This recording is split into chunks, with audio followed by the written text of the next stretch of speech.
तुमच्यावर कोणीच प्रेम करत नाही. मी नाही सांगत, या ठिकाणी तुकोबाला सांगतात, लेकुराचे हित वाये माऊलीचे चित्त ऐशी कळवळ्याची जाती करी लाभाविन प्रीती. तुमच्यावर जर कृपा करत असाल, तुमच्यावर जर आशीर्वाद ठेवत असाल, त्या आई आणि बाप आणि संत, तुम्ही माये बाप कृपावंत, त्यांच्यासारखा आपल्यावर आशीर्वाद आणि कृपा कोणीच करत नाही. पण लोकांचं कसं झालेलं आता, शॉर्टकट झालेलं आहे. लोकांना जीवनामध्ये मेन मुद्दा म्हणजे साधू संत असो, हे कोणी असो, हे लोक चालवत नाही. चालत अजिबात नाही. लोकांनी परमार्थ घरात रेडीमेड तयार केला. पैसा मेळा परमेश्वर, पैसा जास्त आला त्याला देव मानतात लोक. पण त्या गांधीचा नादी लागू नका. तो पैशाने चांगल्या चांगल्या वरती नेलं, खाली बी नेलं. लोकांचं म्हणणं असं की पैसा मेरा परमेश्वर, पत्नी मेरी गुरु, बाल बच्चे साधू संत सेवा केशी. असं के काका महाराज, तुमचं बरं झालं. आता अवघड आहे. आता आम्हाला डायरेक्ट म्हणता येतं त्यांच्यात राहणे तर आमच्यात. याच्या अर्थ जगामध्ये जे आईबाप आपल्यासाठी रडतात, कधी काळी जर तुम्ही पावसाळ्याच्या दिवस जर जात असाल ते सहज म्हणते, का रे चाललाय शेतात आदिवाशाला छत्री घेऊन जा, छत्री नसेल ते कोणपट तरी घेऊन जा, पाठी घरातून आईच म्हणा. बाई म्हणणार म्हणते का नाही. त्या आईला वाटतं की जर अचानक मोठा पाऊस आला तर त्या छत्रीच्या आधाराने माझ्या मुलाला काही होणार नाही. एखादी उन्हाळ्याचे दिवस राहू द्या, या गल्लीमध्ये मुलगा खेळू द्या, ती आई घरातून आवाज देते, अरे बारक्या लोकांचे मरू दे उन्हात, तू सावलीत येऊन मर. कारण याच्यावर ज्ञानोबा सांगता की तिमुना धनुर्धरा तो मातेच्या उदरा आणि तो मातेचा सोयरा कितुला पा. आपल्यासाठी जगात जन्मभर रडतात की आई आणि बाप. आपण त्याचा सांभाळ केला तरी नाही केला तरी आई बापाच्या मनात एकच इच्छा असते की माझ्या लेकराचा जे जे कार हो, हे जर आशीर्वाद कुठं ऐकायला भेटत असेल तर आई बापाकडे सांगतात. त्याच्या पुढे तुम्हाला अरे जर प्रभू रामचंद्राला एवढी सृष्टी घडवता आली तरी स्वतःचा बाप मारायच्या टाइमला हजर नव्हता. हा शाप कोणाचा होता? श्रावण बाळाच्या आई वडिलाचा होता. आता तुम्ही विचार करा की श्रावण बाळाच्या आई वडिलांनी रामाला शपथ घातली होती. अरे रामाच्या बापाला दशरथ राजाला म्हणतात की तुझे देवाधिक पुत्र जरी असले तरी आमच्या काळाला एकही राहणार नाही. जर तो सक्सेस होऊ शकतो तर आपला कुठं काय म्हणाच आपलं. जर एवढं सक्सेस जर सृष्टी करू शकते, म्हणून जीवनात जगामध्ये आपल्यासाठी आपले आई आणि बाप मरेपर्यंत रडतात. त्याच्या पुढे कबीर महाराज सांगतात की आपण गेल्यानंतर आपल्यासाठी पाठीची बहीण 10 वर्ष रडते, पण त्या बहिणीला तुम्ही कधीतरी राखीला रक्षाबंधनला बोलवून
दादा काय लागतात त्या बहिणीला रे? आता एका महिन्यावर टिकली ती म्हणजे पौर्णिमा, राखीचा सण येतो रे. ती बहीण कोणाकडे तरी वाट पाहते असेल की माझ्या भावाचा निरोप येईल. कबीर महाराज सांगता, अरे कौन कहता है भाई मेरा है, अरे ना भाई का ना बहन का, ये तो फक्त रक्षाबंधन का नाता. अरे त्या राखी पुरतं त्या बहिणीला बोलवत चला. अरे ती बहीण तुमच्याकडे मागत नाही. गणेश महाराज एक कविकार म्हटले की तसं पूर्वीच्या काळामध्ये जर बहिणीला घ्यायचं जायचं म्हटल्यानंतर 8-8 दिवस तयारी करत होते काका महाराज. आणि गाडी घुंगराची म्हणजे त्यावेळेस बैल सुद्धा तसे राहायचे. गाडीचा प्रवास होता, पण गाडीचा प्रवास होता तरी बहिणींबद्दल प्रेम होता. आता तसं राहिलं आहे का तसं? आता लोकांना चालत नाही. पण बरं मोदी साहेबांनी वारस लावून ठेवले त्याच्यामुळे अजून बरं आहे. भेटायला पण तरी बहीण एवढ्या आडून पाहत नाही. एखादी बहीण पाहत असते ते कधी काळी नाही तर पाहत नाही बिचारे.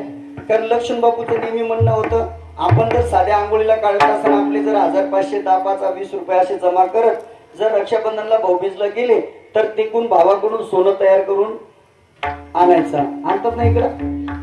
मग जर ते राखीला गेले ना या ठिकाणी, मग ते मणी दाखवायच्या सासूबाईला की माझ्या भावाने 2 मणी घेऊन दिल्या. बापू म्हणायचे की धन खावे धणीरेन गीत गावे नवऱ्याचं, आहे का नाही? नाही तर आमच्याकडे युट्यूबला रवी किरण महाराज बघा, जर बायाची जर लग्नाला बसले ना तर ते गाणं म्हणायला सुरुवात करतात. लग्न राहतं घरचं, तेराचं राहतं, थोडक्यात मामा कुठं तरी, पण तिथं गाणं सुद्धा भावाचंच गातात. माझा भाऊ मोती पेरीत उन्हा मोती. बिचारा कर्ज काढून लग्न काढतो तो मोती पेरीत उन्हा म्हणतात. म्हणजे भावाबद्दल एवढी आतुरता की त्या बहिणीला की पाठीचा भाऊ गेल्यानंतर बहीण ही 10 वर्ष भावासाठी रडते. अरे कधीतरी ऐका, भावा एकासाठी खांदा वाये आपुला. अरे द्रौपदीसाठी आपले खांदा वाण्याचं काम कोणी केला? भगवान श्रीकृष्णाने. कधीतरी आठवा. अरे एवढं करत असताना त्या ठिकाणी तेवढं राखीला बोलवत चला. आपला पाठीचा भाऊ गेल्यानंतर भाऊ 1 वर्ष रडतो आणि आपण गेल्यानंतर आपला धर्मपत्नी 13 दिवस रडते असं शास्त्र सांगतं काका महाराज.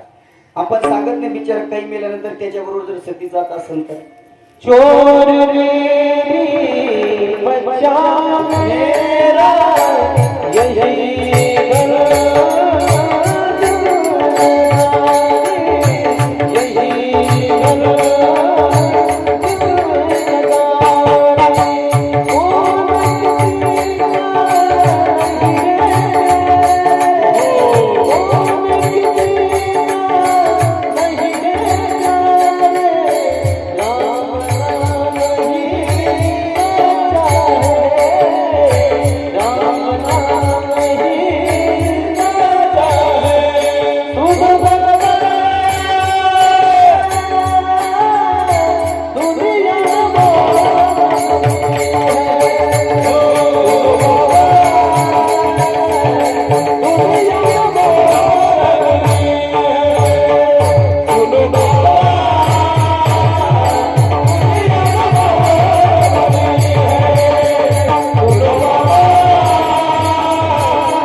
आपण गेल्यानंतर आपले धर्मपत्नी 13 दिवस रडत असते. आता पूर्वीच्या काळामध्ये होती ती प्रथा, आता कसं शास्त्रात तिथं मानावं लागलं. आता शास्त्रात लिहून गेलेले साधू संत असतील, महाभारतामध्ये लिहून गेले. पूर्वीच्या काळामध्ये जर आपले पतिदेव गेले तर पत्नीला तिथं न्यायचं, त्याचा शृंगार काढायचं आणि त्याला तिथं फेकून द्यायचं. कशा अग्नी. आणि अचानक बिचाराने एखाद्याची माहेर बसला असं इकडे जर फाशी घेऊन आला, तिला ऐन टाइमवर घेऊन आला ते ढवळं काढायला तरी. पूर्वीच्या काळामध्ये माता सती जात होते. आताची बिकट परिस्थिती आहे. सती जात असताना त्यावेळेस एका सतीचे उद्गार आहे, अरे बरी नाही उगे बिराजन के साथ ऐसा पुत्र पैदा किया की प्रभू पसारे. मी जेणेकरून मुलगा जन्माला घातला आणि त्या देवानी हात पसरावं आणि तेव्हापासून हा सती जायचा प्रॉब्लेम सॉल्व्ह झाला. आपला कसं माहितीये का, गाई गोट्यात, पत्नी दारात, मित्र मशानापर्यंत, धनभूमीत, आपलं इथपर्यंतच आहे. आता पूर्वीच्या काळामध्ये कमीत कमी मशानभूमीत लोक अर्धा 1 तास बसायची, कमीत कमी माणसाचं देहाची खोपडी तरी फुटावी. आता लोकांना तेवढं सुद्धा वेळ राहिला नाही. आगारा मशानभूमीत राहतो तोपर्यंत लोक गल्लीत बसून जातात. त्यांना माहित नसतं की आगाऱ्या अरे एवढं प्रेम का करता का मी. अरे तुम्हाला सांगतो ना, जीवनामध्ये तुमचा पैसा कधी उपयोग येणार नाही. तुमच्या जीवनामध्ये ही मदत केलेली हाच मनुष्य कधीतरी कामी येईल. कधीतरी लक्षात ठेवा, आपण कमवलेला अनमोल असा नळदियामध्ये अरे कधीतरी भान ठेवा की आपण येताना एकटे येणार आहे आणि जाताना एकटे जाणार.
बंजारा समाजाची आणू एकलेन जाणू एकलेन ती धनर हेनू जगे मग मिटो बोल जाणूच आहे.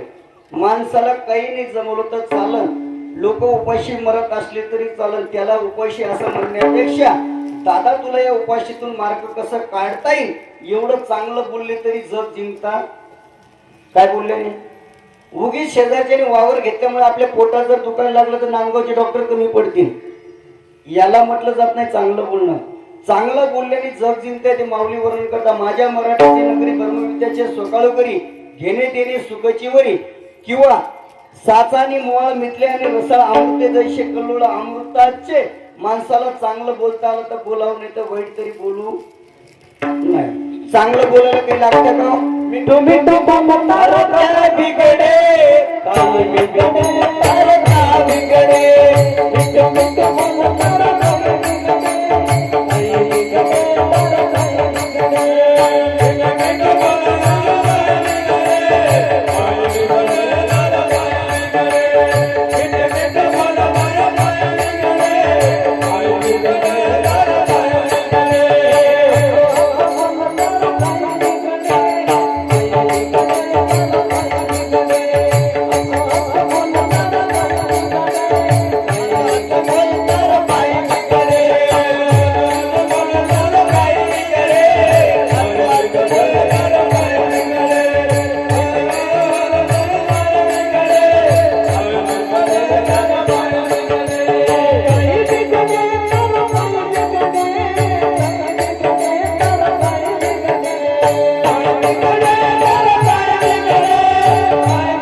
कवीचं एवढंच म्हणणं की मिठू मिठू म्हणजे याच्या अर्थ चांगलं बोललं पाहिजे का नाही.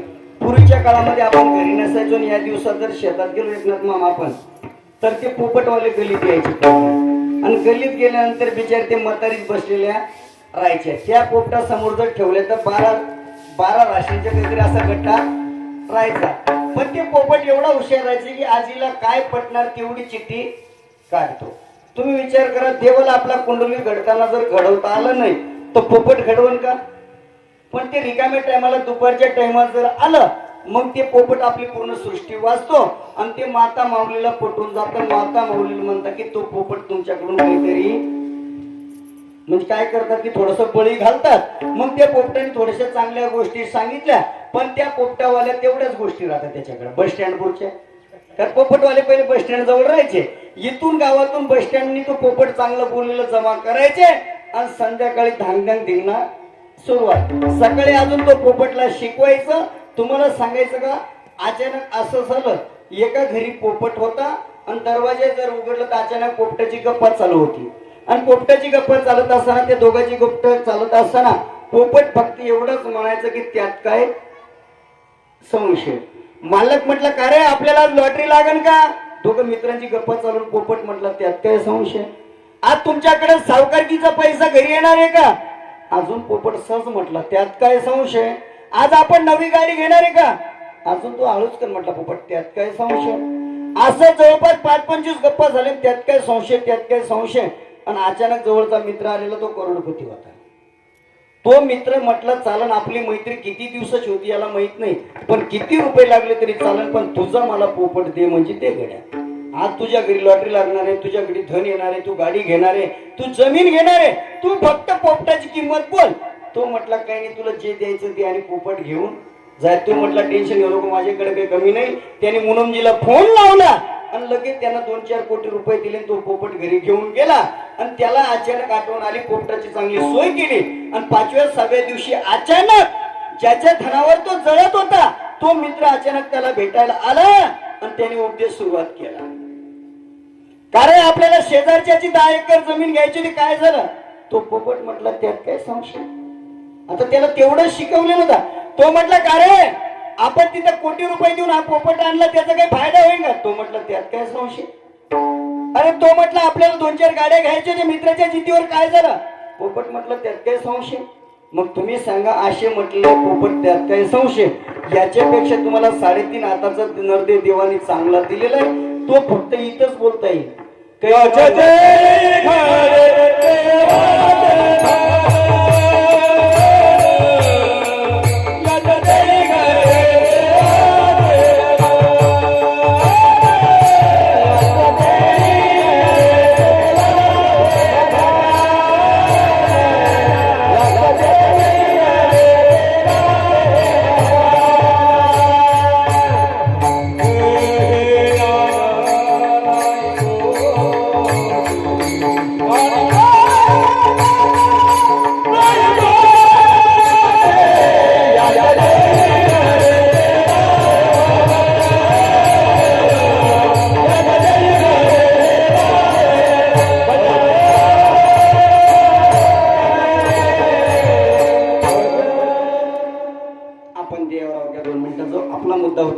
आपण बोलत असताना येताना एकटा येतो, जाताना एकटा येतो, चांगलं बोलावं.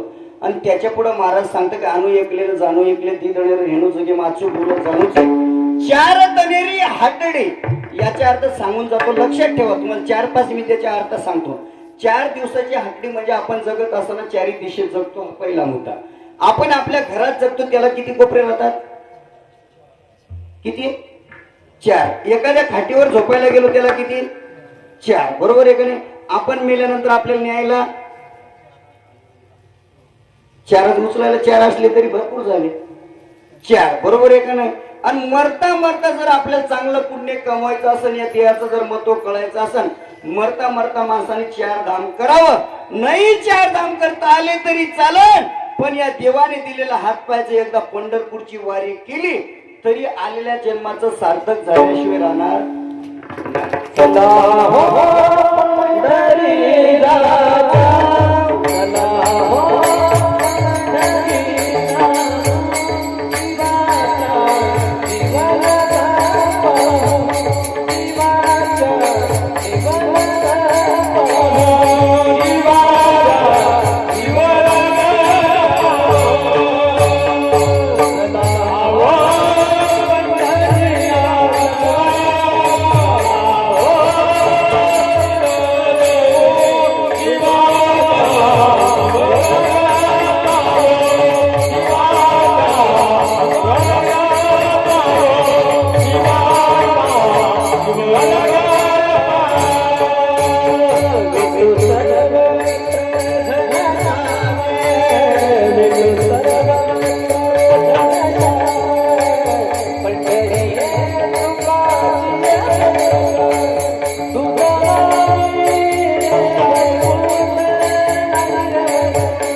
दादा एकदा तरी पंढरपूरला पंढरीच्या लोका नाही अभिमान पाया पडेच नाही एकमेका आपला अभंग जग या ठिकाणी नरहरी महाराजांचा विचार करा.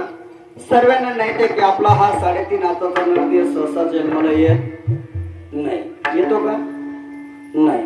अचानक 3.5 हाताचा नरदेव जन्माला आला तर जन्माला आल्यानंतर त्याचा काय उपयोग करावा महाराज. हा नरदेव मिळणं एवढा सहसा सोपं नाही. नरदेव दुर्लभ जाना सत्वर्षाची गणना तयामध्ये दुःख यातना तुम्ही वासुदेव वासुदेव म्हणा. तुम्ही कोणत्याही देवावरचं भजन काढा, देवावरचं प्रमाण काढा, त्याच्यात फक्त एकच लिहिले की माणसाने नामस्मरण करावं आहे का नाही. जन्म आल्याचा सार्थक जर कशात असेल तर तुम्ही या 3.5 हाताच्या नरदेवामध्ये भजन करावं. लोक म्हणतील का महाराज आमचा संसारिक जीव आम्ही भजन केव्हा करायचं.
संसारिक जीवाने आसून नसल्यासारखा संसार केला पाहिजे. पण काही काही लोकांचा संसारामध्ये मोठा भरणे काका महाराज तुमचं तर नाही ना. नाही गरीब पोरांना धमकी तर देते ते मी गेल्यावर तुमचं कसं होईल. अजिबात टेन्शन घेऊ नका. उलट त्यांचे बिस्किट वाजतील विठ्ठला. काही लोकांचं असं म्हटलं जातं मी जर नसलो घरात तुम्हाला खायला भेटणार. टेन्शन घेऊ नको. आमच्या टेन्शनवरचे भिकारी श्रीमंत आहे. याचा गर्व करू नये. गर्व करायचा तो भजनाचा.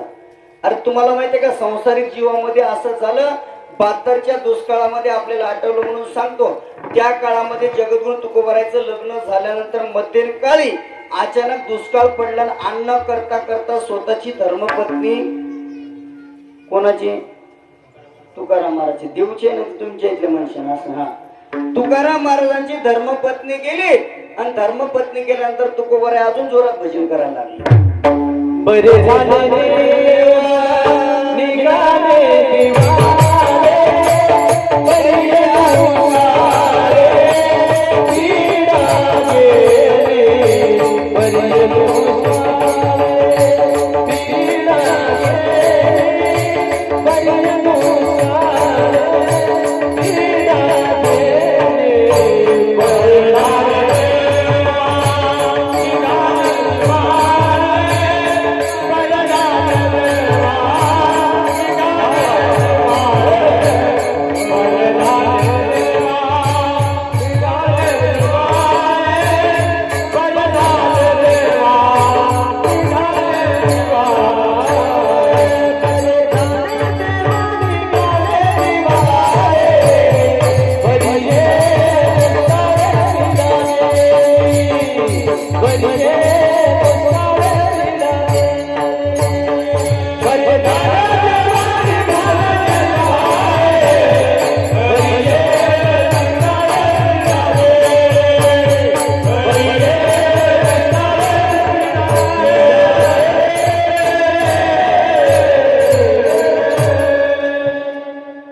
तुकाराम महाराज म्हटले ना, तुम्ही म्हणाल पाशान घरी जाऊन विलास महाराज म्हटले का बरी या दुष्काळे पिढा गेली. आपण साधे अरे तुरे बोलले तरी संध्याकाळचं जेवण नीट खाऊ घालत नाही, याचा भांड्याव जावे टाला.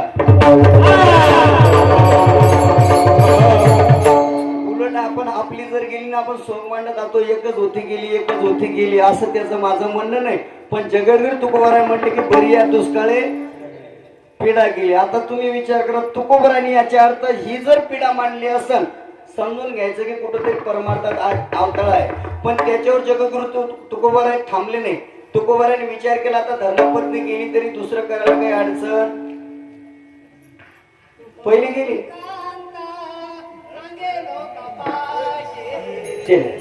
या ठिकाणी तुकोबारायने दुसरं लग्न केलं, आवली नावाची म्हणजे जिजाऊ माता. आणि जिजाऊ मातेने एका निष्ठेने परमार्थ करावा, आणि परमार्थ केल्यानंतर महाराज जिजाऊ मातेचा काटा देवानी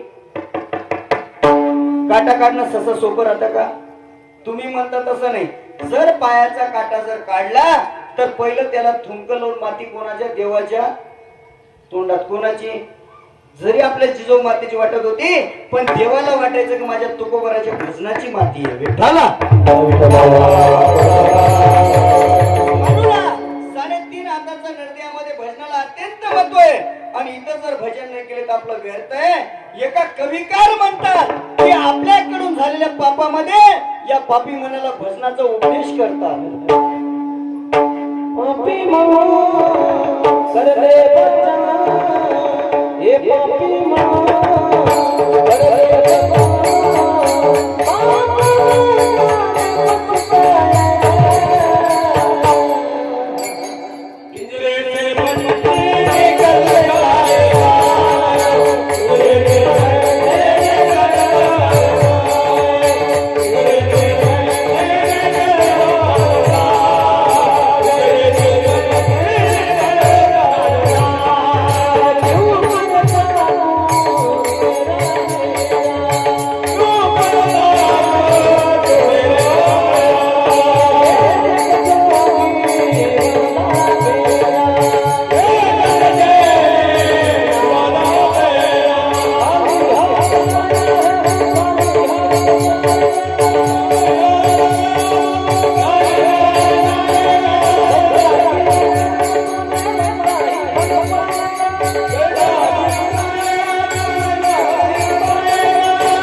महाराजाचं घ्या, ज्ञानेश्वर महाराजांचं घ्या, सोपान काकाचं घ्या, जन्याबाईचा अभंग घ्या, पण सर्व्यामध्ये 3.5 हाताचा नरदेवाला फक्त भजनालाच महत्व आहे. असं म्हणलं, उठा जागे वारे आता, स्मरण करा पंढरी नाता, भावे चरणी ठेवा माता, न चुकू व्यथा जन्माच्या. जर जन्माच्या व्यथा चुकवायचा असेल तर त्याच्यासाठी फक्त भजन. रे बाबा